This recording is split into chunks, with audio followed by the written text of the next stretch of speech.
Spoštovani gostje, na današnji dan leta 1948 je bila v Parizu sprejeta splošna deklaracija človekovih pravic. Zato 10. decembra obeležujemo Svetovni dan človekovih pravic. Kmalu bo minilo leto dni moje izvolitve v Državnem zboru. Zamenjava poklicne kariere je bila manj stresna, kot sem pričakovala. Najbolj tudi zato, ker je moje sedanje delo na nek način podobno prejšnjemu. Srce ljudi, ki trpijo, ker so imele prizadete prizaše in kršile njihove pravice, je moje osnovno vodilo. V spredje stopajo skupine, katerih trpljenje je javnosti dostikrat skrito ali prikrito.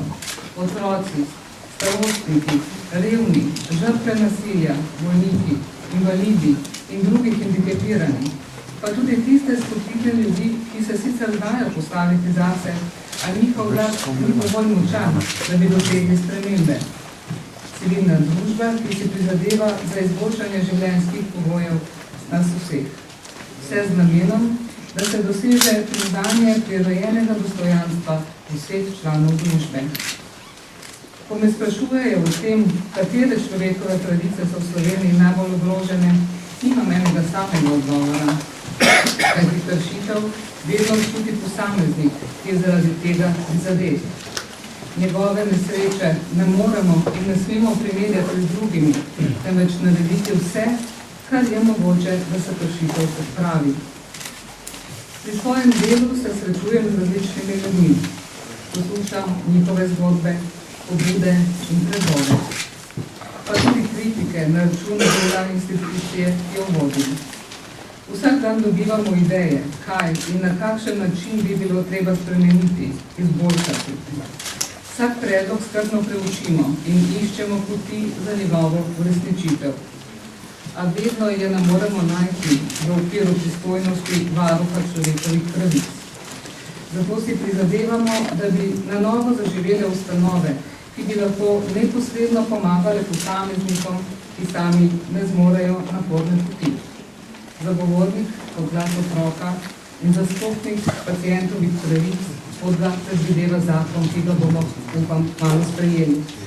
Želimo si, da bi projekt zagovorništva lahko razširili tudi na druge prej omenjene skupine. Čeprav se zdi, da je naraščanje števila pobud slabo spričevalo neke družbe, pa to dejstvo lahko razumemo tudi drugače. Ljudje se vse bolj zavedajo svojih pravic, ter vloge in pomena varuha človekovih pravic. Zato je pomembno, da varuh postaja močna in neodvisna institucija, ki država zagotavlja optimalne pogoje dela. Dovolite mi, da zaključim svoj govor z besedami človeka, ki me je predlagal za varuhinjo človekovih besed, primarija Jožeta Pelca. Povabljen na današnji sprejem mi je odpisal takole. Moj prihod na vaš sprejem bi bil zame seveda počastitev. Toda kaj hočemo? Narava je vedno močnejša od nas. Menim, da bi s prihodom najbolj zaposlil osebje protokola do te mere, ko bi se sam slabo počutil. Potem tudi sproščen ne bi bil. Prišli bodo časi, ko arhitektonskih ovir nikjer več ne bo. Moji kolegi se zelo vehementno zavzemajo za to stvar. Jaz pa jim rečem, da so arhitektonske ovire res sitna zadeva, da pa so sitnosti v glavi še večje, da bi bili človek, ki je hendikepiran in oni, ki so v njem čisto svobodni. Lepo je upati, čeprav je v tem časih iluzija, kaj utopije, mnogo sanj. Vse tega čez odmerjen čas, ki je človeku podarjen z omejenostjo vred. Razumeli boste, da se sprejema ne bom udeležil. Pred nama pa naj velja občutek, ko razmislim. Bilo mi je prijetno. Hvala.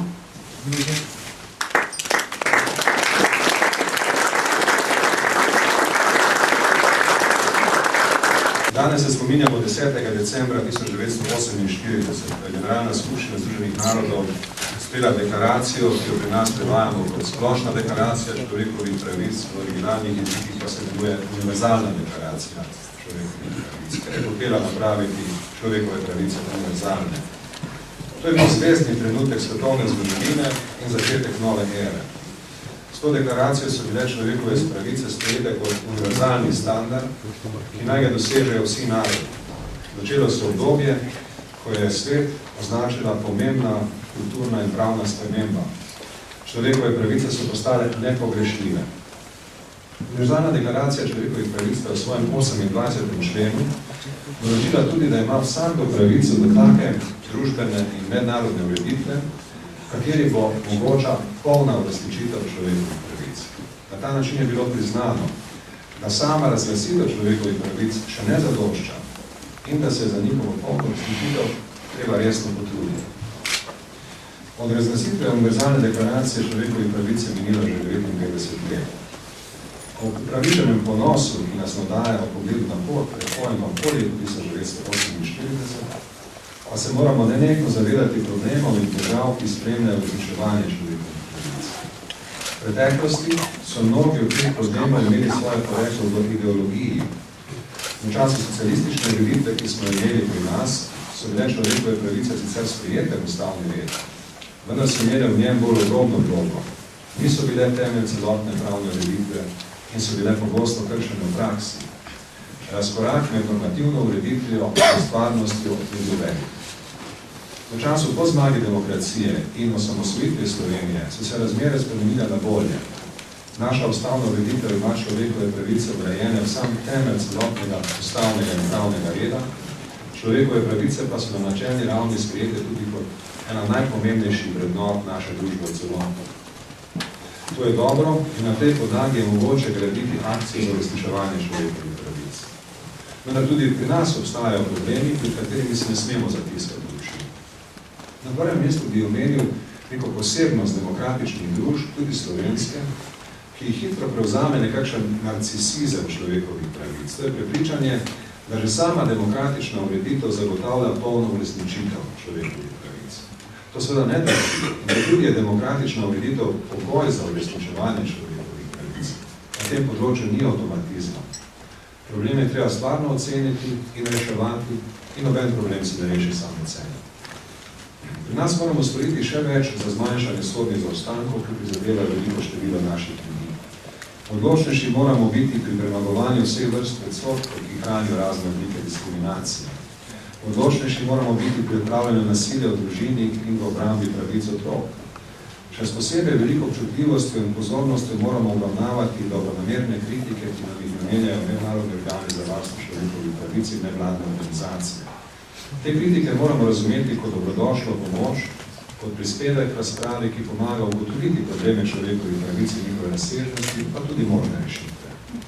Ravno v obravnavi kritike, ki prihaja od dobronamernih partnerjev do prizadevanja za človekove pravice, se najbolje izraža dosežena raven kulture človekovih pravic. Menim, da tu med nami ni nikogar, ki si ne bi želel nadaljnjega izboljšanja te kulture. Zato mi dovolite, da sklenem ta kratek nagovor s pozivom vsem vam, vsem nam, okrepljenje občutljivosti za probleme človekovih pravic v naši družbi in vsestranskemu medsebojnemu sodelovanju na pospoštovanje človekovih pravic. Delo naše varuhinje, njenega urada, njena poročila, njene analize so nam pri tem pomembno opora. S takšnim delovanjem, s takšno sinergijo bomo še najbolje izrazili duha 10. decembra in univerzalne deklaracije človekovih pravic.